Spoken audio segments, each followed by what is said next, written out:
Okay, so just a quick video to kind of get you oriented to where you'll find everything in our course. And so the left-hand toolbar, so I've got this on my view, so there's some things showing here that aren't showing on your view yet, including my grades will be there by the time you guys start, so that'll be there.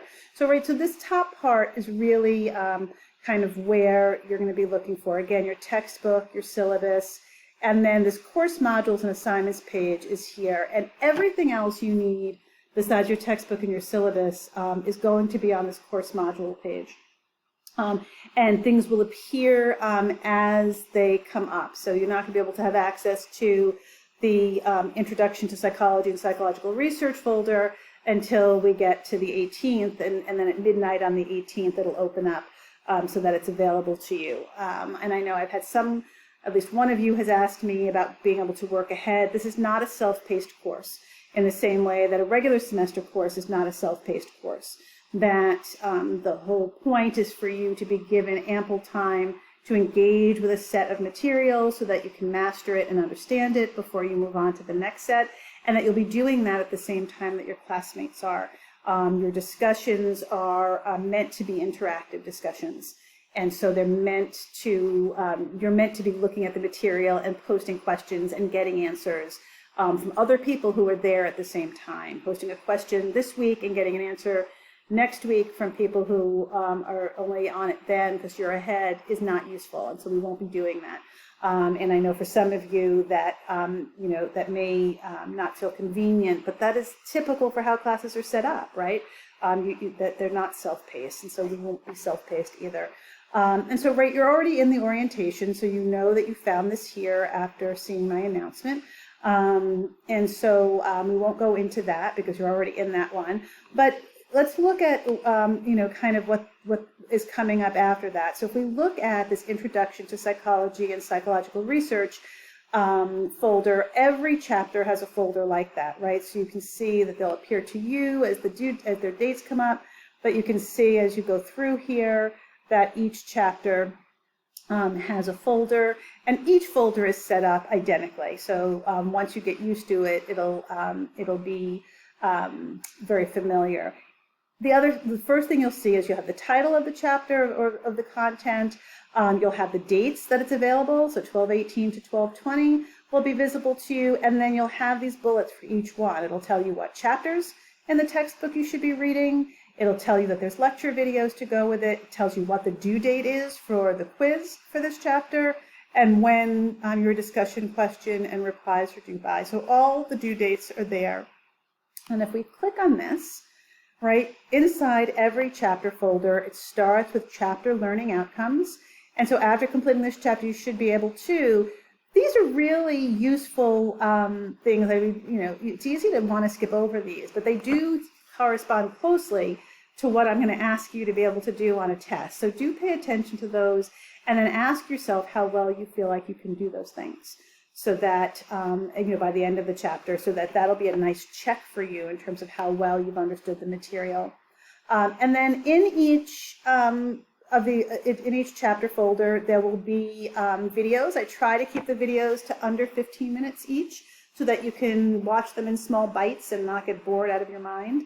And so, so you can watch a 15-minute video and then go off and do something else, or you can read a section of the textbook if you want. So you can read about, for chapter video 2 here, read about samples and populations, and then you can come watch the video about samples and populations. So you figure out what works best for you. But these are in bite-sized chunks, 10 to 15 minutes typically.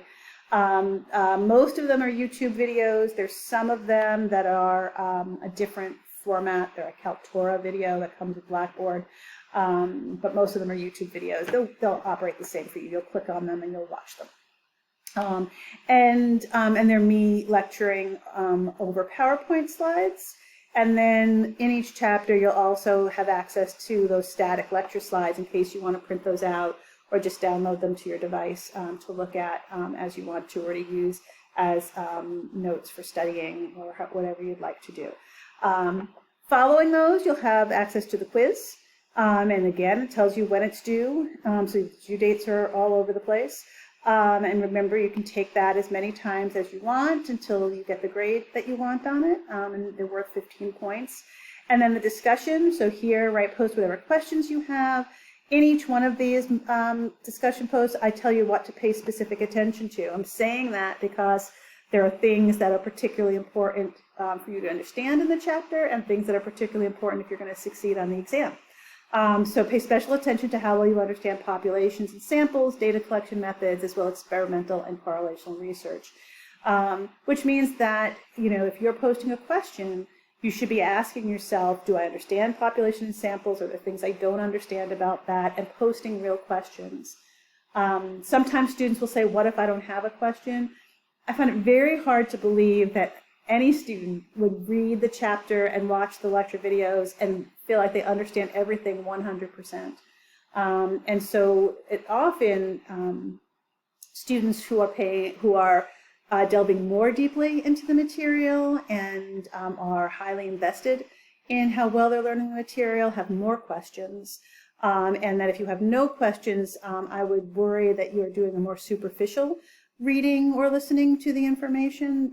So think about what you want to know, what applications you want to know more about, what you want to know better how to do, and post those questions. And then you'll be answering other people's questions and your classmates will be answering yours.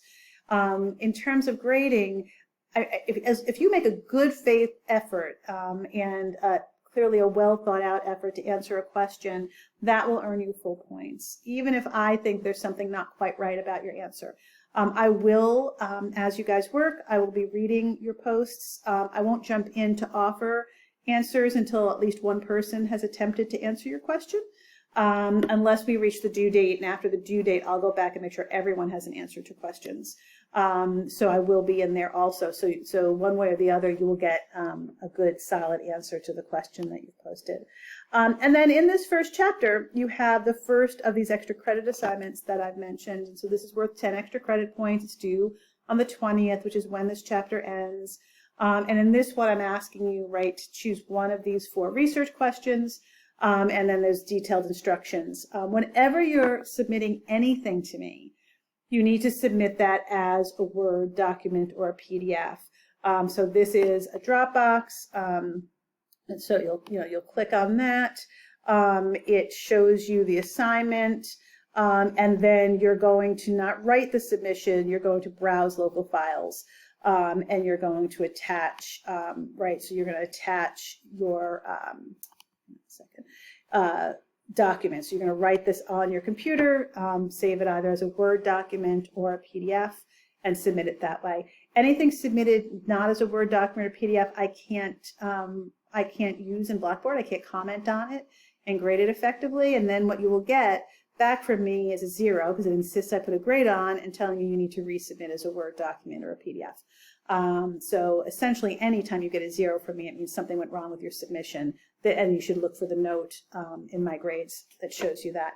And then at the end of each chapter, there's this practical questions, this is not about content, so it's not about the chapter content. It's things like due dates or does anyone know how to do this on Blackboard, or similar things like that.